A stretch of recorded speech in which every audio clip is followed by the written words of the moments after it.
Қайырлы күн, 3-ші сынып оқушылары. Біздің жаңа сабағымызды бастамай тұрып, әуел қысқаша айтып өтейін. Сабақ онлайн каналына жазылып қойсаңыздар болады оқушылар. Подписаться, яғни қызылмен белгіленген жерді басамыз, және қоңыраушаны басып қойыңыздар.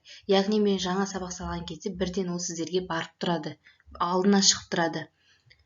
Солай сіздер мысалы өтіп кеткен тақырыпты немесе алда өтетін жаңа тақырыптарды да видео сабақтан кез келген уақытта қарап тамашалай аласыздар.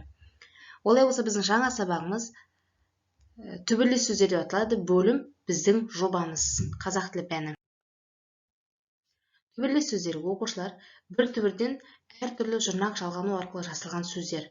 Мысалы, оқу, оқулық, оқушы. Мына екі суретке мұқият қарасақ та болады. Екеуінің түбірі кітап.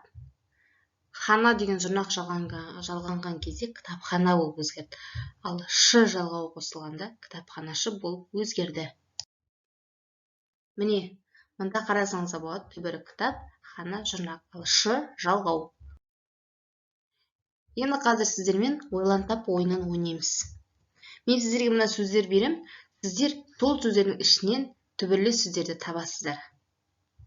Кеттік, уақыт кетті. Дұрыс айтасыздар оқушылар. Бұл сөздердің ішіндегі түбірлес сөздер: өнер, өнерлі, өнерпаз және жұмыс, жұмысшы.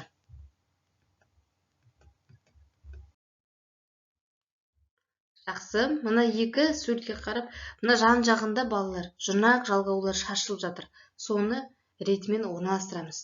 Мысалы, күй сөзіне қандай жұрнақ жалғау құраймыз? Біріншісі күйге болады. Түбір сөздер жасауымыз керек.